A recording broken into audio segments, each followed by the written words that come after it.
التمسك بالأثر نجاه.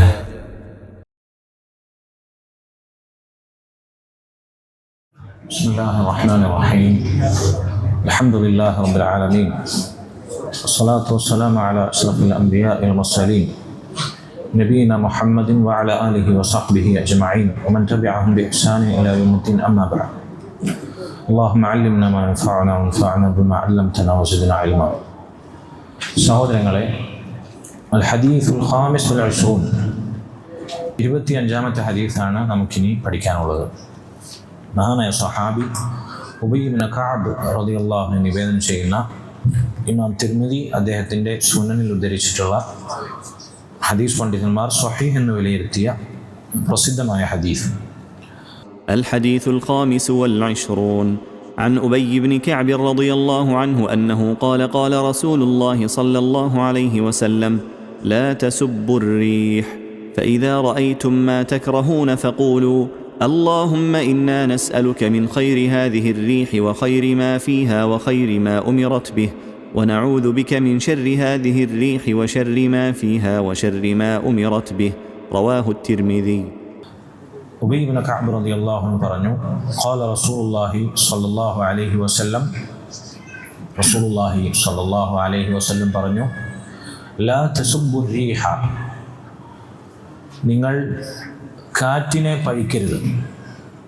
ലാ തസുബ്ബു എന്ന് പറഞ്ഞാൽ ലാ തശ്തുമു ലാ തൽഅനു, നിങ്ങൾ കാറ്റിനെ പഴിക്കരുത്, ശപിക്കരുത്. ഫഇദാ റഅയ്തും മാ തക്റഹൂൻ, ആ കാറ്റിൽ നിങ്ങൾക്ക് വെറുപ്പുളവാക്കുന്നത്, അതല്ലെങ്കിൽ നിങ്ങൾക്ക് അനിഷ്ടകരമാകുന്നത്, പ്രയാസമാകുന്നത് നിങ്ങൾ കണ്ടാൽ, പണ്ഡിതന്മാർ അതിനെ വിശദീകരിച്ചു, ഇമ്മ ശിദ്ദത്തു ഹരിഹ ഔ ബർദിഹ ഔ ഖുവതിഹ, കാറ്റിൽ നമുക്ക് അനിഷ്ടകരമായത് കാണാന്ന് പറഞ്ഞു കഴിഞ്ഞാൽ ഒന്നുകിൽ അതിൻ്റെ ആ കാറ്റ് കൊണ്ട് കാറ്റ് ചിലപ്പോൾ കഠിനമായ ചൂടുമായി വരും, അല്ലെ, ചൂട് കാറ്റുണ്ടാകും, അത് നമുക്ക് പ്രയാസമായേക്കാം. അതല്ലെങ്കിൽ കടുത്ത തണുത്ത കാറ്റുണ്ടാകും, അത് നമുക്ക് പ്രയാസമായേക്കാം. അതല്ലെങ്കിൽ ഇത് രണ്ടില്ലെങ്കിലും കാറ്റിൻ്റെ ശക്തി, കൊടുങ്കാറ്റ് ഉണ്ടായേക്കാം. ഈ മൂന്നാലൊരു രൂപത്തിൽ കാറ്റുകൊണ്ട് നമുക്ക് പ്രയാസമുണ്ടായേക്കാം. ഇങ്ങനെ വല്ലതും കാറ്റിൽ നിങ്ങൾ കണ്ടാൽ ഫഖൂലു, നിങ്ങൾ പറയണം, അല്ലാഹുമ്മ ഇന്നാ നസ്അലുക മിൻ ഖൈരി ഹാദിഹി റീഹ്, അല്ലാഹുവേ നിന്നോടിതാ ഞങ്ങൾ ചോദിക്കുന്നു, ഈ കാറ്റിൻ്റെ നന്മയിൽ നിന്ന് ചോദിക്കുന്നു. വഖൈരി മാ ഫീഹാ, ഈ കാറ്റിലുള്ള നന്മയെയും ഞങ്ങൾ ചോദിക്കുന്നു. വഖൈരി മാ ഉമിറത് ബിഹി, ഈ കാറ്റുകൊണ്ട് കൽപ്പിക്കപ്പെട്ടതിലുള്ള നന്മയെയും ചോദിക്കുന്നു. ഇത് രണ്ടും, ഈ പറഞ്ഞ 3 പ്രയോഗവും, അതായത് കാറ്റിലുള്ള നന്മ, കാറ്റുകൊണ്ടുള്ള നന്മ, കാറ്റ് കൽപ്പിക്കപ്പെട്ടതിലുള്ള നന്മ, ഇത് വലിയ വ്യത്യാസമൊന്നുമില്ല. കാറ്റിലുള്ള നന്മ എന്ന് പറഞ്ഞാൽ കാറ്റ് നേരത്തെ പറഞ്ഞ പോലെ ചിലപ്പോൾ നമുക്ക് ചൂടായോ തണുപ്പായോ അതല്ലെങ്കിൽ കൊടുങ്കാറ്റായൊക്കെ വരാം. അതല്ലാതെ തണുത്ത കാറ്റ് ചിലപ്പോൾ നമുക്ക് ഇളം തെന്നലായി വരും, അതാ കാറ്റിൻ്റെ നന്മയാണ്. അതുപോലെ തന്നെ മനസ്സിന് കുളിർമയും സമാധാനമേകുന്ന കാറ്റായി ആ കാറ്റാഞ്ഞു വീശും. അതുപോലെ തന്നെ കാറ്റിലുള്ള നന്മ എന്ന് പറഞ്ഞിട്ട് ചില പണ്ഡിതന്മാർ പറഞ്ഞു, കാറ്റ് ചെടികൾ അതിൽ പരാഗണം നടക്കാൻ ആ കാറ്റ് മുഖേന സാധിക്കും. അതുപോലെ തന്നെ മേഘങ്ങൾ അതിനെ ഒരു സ്ഥലത്ത് നിന്ന് മറ്റൊരു സ്ഥലത്തേക്ക് കൊണ്ടുപോകാൻ, മേഘസഞ്ചാരത്തിന് കാറ്റിൻ്റെ സഞ്ചാരം സഹായിക്കും. അതുപോലെ തന്നെ കാറ്റുകൊണ്ട് കൽപ്പിക്കപ്പെട്ടതിലുള്ള നന്മ എന്ന് പറഞ്ഞു കഴിഞ്ഞാൽ ആ കാറ്റ് നന്മയായി, സന്തോഷവാർത്തയായി, ശിക്ഷയല്ലാതെ ദുരന്തമല്ലാതെ സംഭവിക്കുന്ന അവസ്ഥ, അതാണ് കാറ്റുകൊണ്ട് കൽപ്പിക്കപ്പെട്ട. കാറ്റ് അള്ളാഹുവിൻ്റെ സൃഷ്ടിയാണ്. അതെങ്ങനെ നന്മയാകണോ, അതല്ല ശിക്ഷയാകണോ, അത് ചൂടാകണോ, തണുപ്പാകണോ, കുളിരാകണോ, തെന്നലാകണോ, ശക്തമാകണോ, ലോലമാകണോ, ഇത് കാരണ കൽപ്പിക്കുന്നത് കാറ്റിനോട് അള്ളാഹുവാണ്. അപ്പം അള്ളാഹു എന്താണ് ആ കാറ്റിനോട് കൽപ്പിച്ചത് നമുക്കറിയില്ല, നമ്മുടെ നിയന്ത്രണത്തിലല്ല. നോക്കൂ, നിങ്ങൾ എത്രയോ രാജ്യങ്ങൾ പിടിച്ചു കുലുക്കിയിട്ടുണ്ട് കൊടുങ്കാറ്റുകൾ, പല പേരിലും ആളുകൾ അതിനെ വിശേഷിപ്പിച്ചിട്ടുണ്ട്. ഈ ആധുനിക കാലഘട്ടത്തിൽ പോലും മനുഷ്യൻ കണ്ടെത്തിയ സുരക്ഷാ സംവിധാനങ്ങളും പ്രതിരോധ സംവിധാനങ്ങളും ഒന്നും തടഞ്ഞു നിർത്താൻ പറ്റാത്ത, പ്രതിരോധം തീർക്കാൻ പറ്റാത്ത രൂപത്തിൽ ശിക്ഷയായി മാറിയ കാറ്റ്, അത് കാട്ടുതീയായി പടരുന്ന അവസ്ഥ, ഒരു സാമ്രാജ്യം തന്നെ നശിപ്പിച്ച അവസ്ഥ ചരിത്രത്തിലുണ്ടായിട്ടില്ലേ?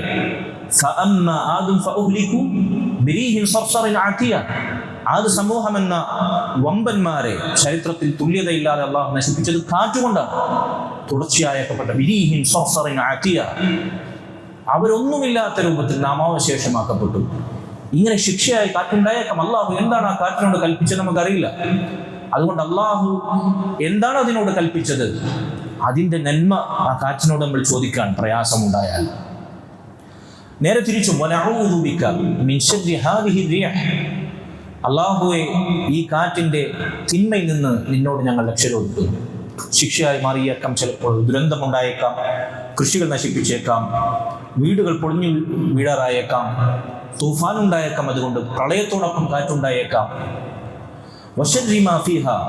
അതിലുള്ള ഷർറും, ഈ കാറ്റിലുള്ള തിന്മയും, നേരത്തെ പറഞ്ഞ പോലെയുള്ള ശിക്ഷ ആ കാറ്റിൽ സംഭവിച്ചേക്കാം. അതല്ലെങ്കിൽ ചില പണ്ഡിതന്മാർ പറഞ്ഞു, ആ കാറ്റിലൂടെ പകർച്ചവ്യാധികൾ, അല്ലെ, പകർച്ചവ്യാധികൾ ഉണ്ടായേക്കാം. കാറ്റ് പരത്തുന്ന പകർച്ചവ്യാധികളുണ്ട്. അതുപോലെ തന്നെ ദുർഗന്ധം കൊണ്ടുവരുന്ന കാറ്റ്, അല്ലേ, ദുർഗന്ധം വഹിച്ചു വരുന്ന കാറ്റ് നമുക്ക് ഖൈറാണ് ഉണ്ടാക്കുന്ന, അല്ല ഷർറാണ്.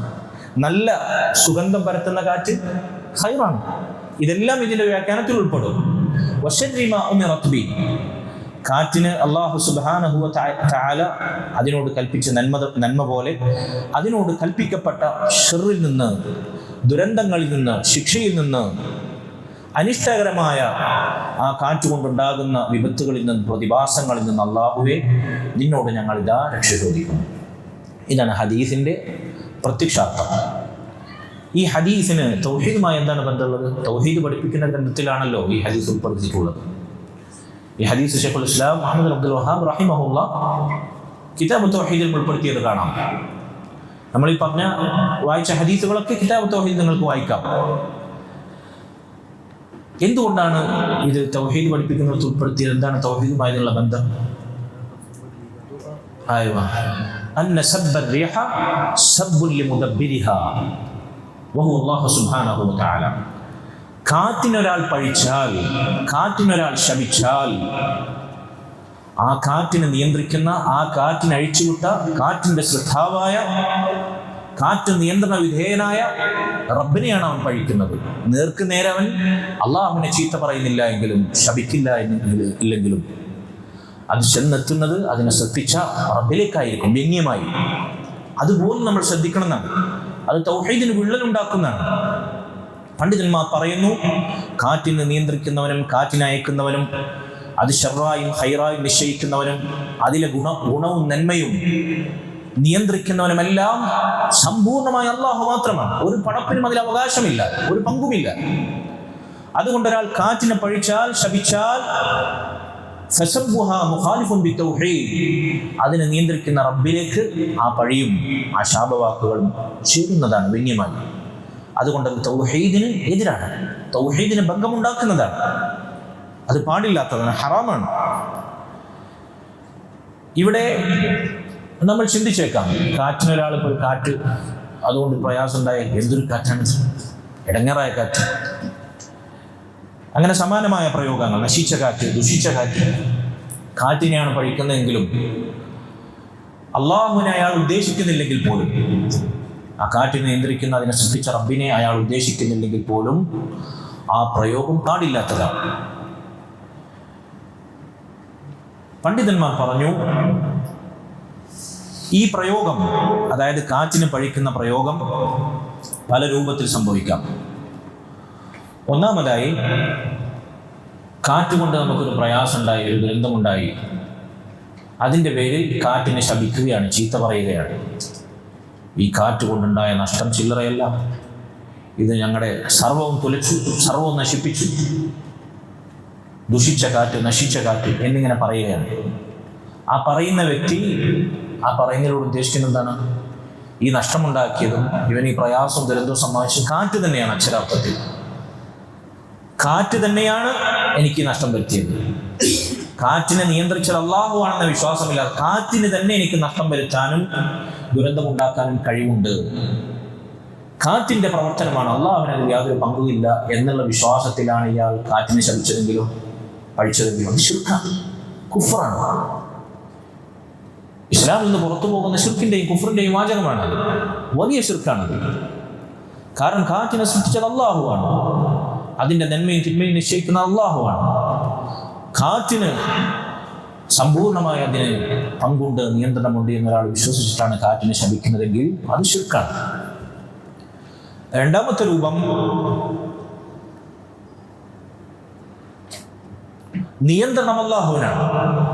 ഈ കാറ്റിനെ അഴിച്ചുവിടുന്നവൻ റബ്ബാണ്, കാറ്റിനെ നിയന്ത്രിക്കുന്നവൻ റബ്ബാണ്. പക്ഷേ ആ കാറ്റ് കൊണ്ടുണ്ടായ പ്രയാസത്തിൽ അയാൾ നീരസം പ്രകടിപ്പിച്ചാണ്. നശിച്ച കാറ്റ്, ദുഷിച്ച കാറ്റ്. സാധാരണ ആളുകൾ പറയാറുള്ളത് അതെന്താണ്? നേർക്കുനേരെ അള്ളാഹുവിനെ ചീത്ത വിളിക്കുന്നില്ലെങ്കിലും അള്ളാഹു സുബ്ഹാനഹു വ തആലയിലേക്ക് എത്തുന്ന വഴിയാണത്, ശാപവാക്കാണത്. അത് തൗഹീദിന് ഭംഗം വരുത്തും. കാരണം കാറ്റിനെയാണ് അവൻ ചീത്ത പറഞ്ഞതെങ്കിലും അത് നിയന്ത്രിക്കുന്ന റബ്ബിലേക്ക്, അതിൽ ഇവൻ ഇഷ്ടമില്ലാത്ത സംഗതി വിധിച്ചതാരാണ്? അള്ളാഹുവാണ്. അതിനഴിച്ചുവിട്ടതാരാണ്? അള്ളാഹുവാണ്. അതിനെ നിയന്ത്രിക്കുന്നതാരാണ്? അള്ളാഹുവാണ്. അതുകൊണ്ട് അത് അള്ളാഹുവിലേക്ക് വിന്യമായി ചേരും എന്നതുകൊണ്ട് ആ വാക്ക്, ആ പ്രയോഗം ഹറാമാണ്. പക്ഷെ അത് ശിർക്കാവോ? അതിന് ശിർക്കെന്ന് പറയാൻ പറ്റുമോ? കുഫ്റെന്ന് പറയാൻ പറ്റുമോ? പറ്റില്ല.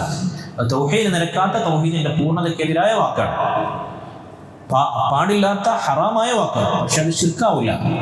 അയാൾ വിശ്വസിക്കാത്തടത്തോളം ഈ കാറ്റിന് സ്വയം അതിനുള്ള കഴിവുണ്ട്, കാറ്റാണിത് നിർവഹിക്കുന്നത്, കാറ്റിന് തന്നെ സ്വതന്ത്രമായ കഴിവുണ്ട് എന്ന് വിശ്വസിക്കാത്തടത്തോളം അത് ശിർക്കോ കുഫ്റാണ്. പക്ഷേ ആ പ്രയോഗം അല്ലാഹു സുബ്ഹാനഹു വ തആലയുടെ പ്രവൃത്തിയെ പിന്നെ ആക്ഷേപിക്കുന്നതായതുകൊണ്ട് അത് ഹറാമാകും.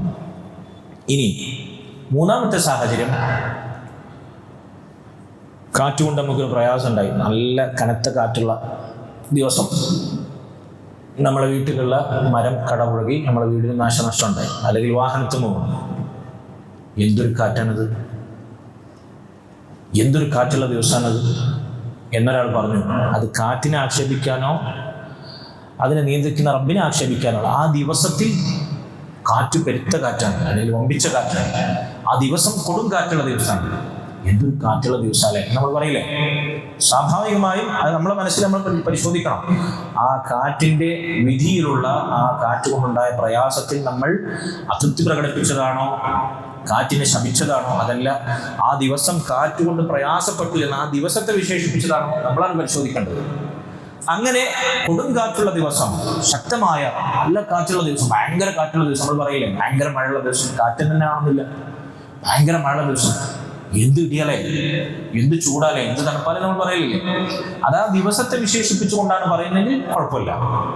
ലൂത്ത് അലൈഹി സ്വലാത്തു വസ്സലാം, അദ്ദേഹത്തിൻ്റെ അടുക്കൽ മലക്കുകൾ വന്നപ്പോൾ അദ്ദേഹത്തിൻ്റെ സമൂഹം അവരെ മോശമായി സമീപിച്ചതിനെ പറ്റി അദ്ദേഹം ആ ദിവസത്തെ പറ്റി പറയുന്നതായി ഖുർആനിൽ അല്ലാഹു പറയുന്നുണ്ട്. എന്താണത്?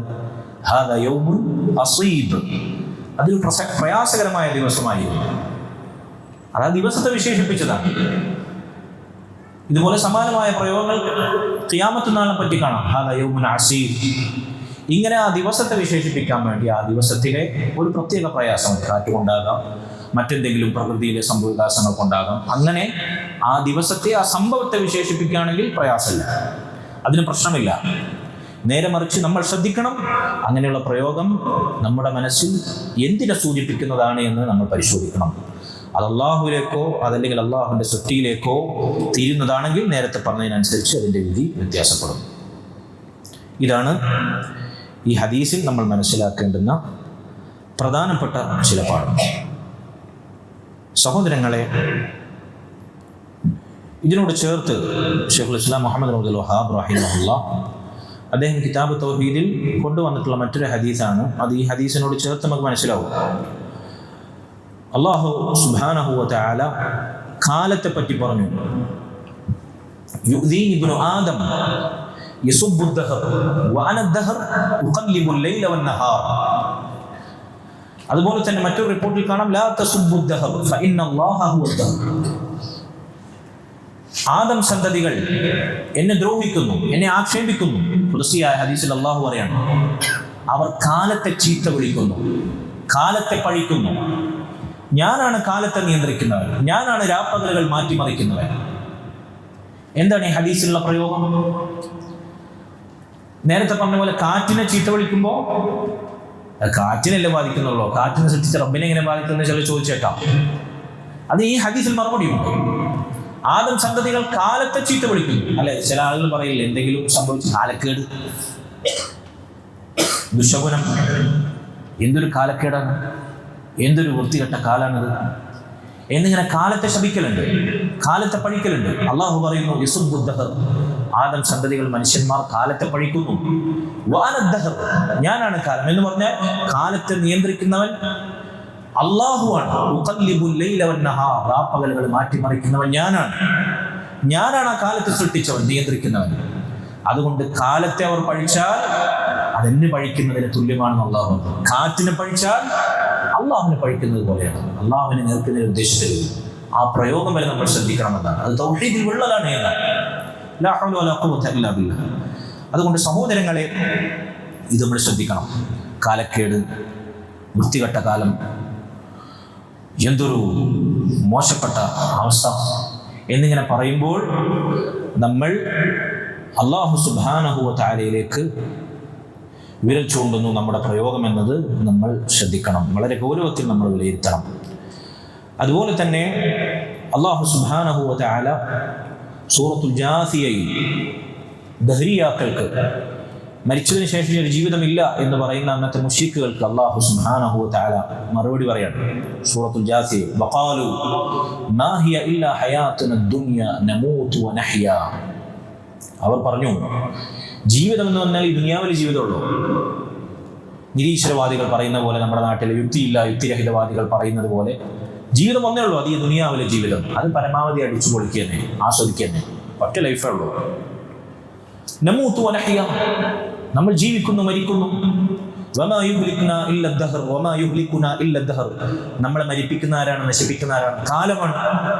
കാലമാണ് നമ്മെ നശിപ്പിക്കുന്നത്, ഇല്ലാതാക്കുന്നത്. വമാ ലഹും ബിദാലിക മിൻ ഇൽം ഇൻഹും ഇല്ലാ യദുന്നൂൻ. അല്ലാഹു പറയുന്നു, അവർക്ക് അതിനെക്കുറിച്ച് യാതൊരു അറിവുമില്ല, അവർ ഊഹിക്കുകയാണ്, അവർ ഊഹാപോഹങ്ങളാണ്, അതല്ലല്ലോ യാഥാർത്ഥ്യം. അല്ലാഹുവാണ് ജീവിപ്പിക്കുന്നവൻ, മരിപ്പിക്കുന്നവൻ. കാലം എന്ന പ്രതിഭാസത്തെ കഴിഞ്ഞതും വർത്തമാനവും വരാനിരിക്കുന്നതുമായ ഭാവിയും ഭൂതവും വർത്തമാനവുമായി സൃഷ്ടിച്ചത് അല്ലാഹുവാണ്.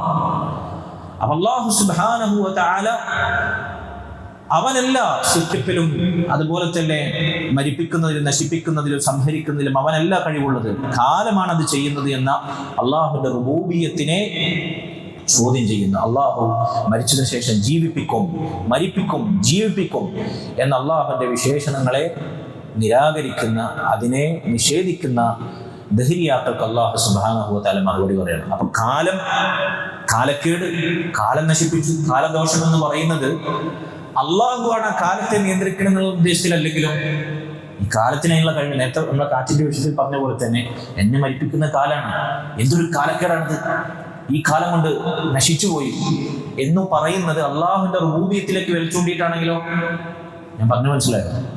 ഈ കാലം തന്നെയാണ് എന്നെ നശിപ്പിക്കുന്നത്, ഈ കാലം തന്നെയാണ് ഈ ദോഷം, ഈ പ്രതിസന്ധികൾ എനിക്ക് കൊണ്ടുവന്നത്, അള്ളാഹു അല്ല അതിന്റെ പിന്നിൽ, അള്ളാഹുവിന്റെ കരങ്ങൾ പ്രവർത്തിക്കുന്നില്ല, അള്ളാഹുവിന്റെ നിയന്ത്രണമില്ല എന്ന വിശ്വാസത്തിൽ കാലത്തിനത് വകവെച്ച് നൽകുകയാണെങ്കിൽ അവൻ കാഫിറായി. അള്ളാഹു ഈ ആയത്തിൽ പറഞ്ഞ അന്നത്തെ കാലത്തെ മുശ്രിക്കുകളെ പോലെ, കുഫാറുകളെ പോലെ ഇസ്ലാമിന്റെ പടിക്ക് പുറത്തുപോയി, വലിയ കുഫർ സംഭവിച്ച ആ പ്രയോഗത്തിലൂടെ. അതുകൊണ്ട് ആ പ്രയോഗം നടത്തുന്നവർ എന്താണ് വിശ്വസിക്കുന്നത്, അത് പറയാൻ അവരെന്താണ് പ്രേരിപ്പിച്ചത്, അതിന്റെ അടിസ്ഥാനത്തിൽ വിധി വ്യത്യാസപ്പെടുമെന്നാണ്. ഇതാണ് ഈ ഹദീസിലുള്ള പ്രധാനപ്പെട്ട ചില മസാലകളും പാഠങ്ങളും. അല്ലാഹു സുബ്ഹാനഹു വ തആല നമ്മെ കാത്തുരക്ഷിക്കുമാറാകട്ടെ.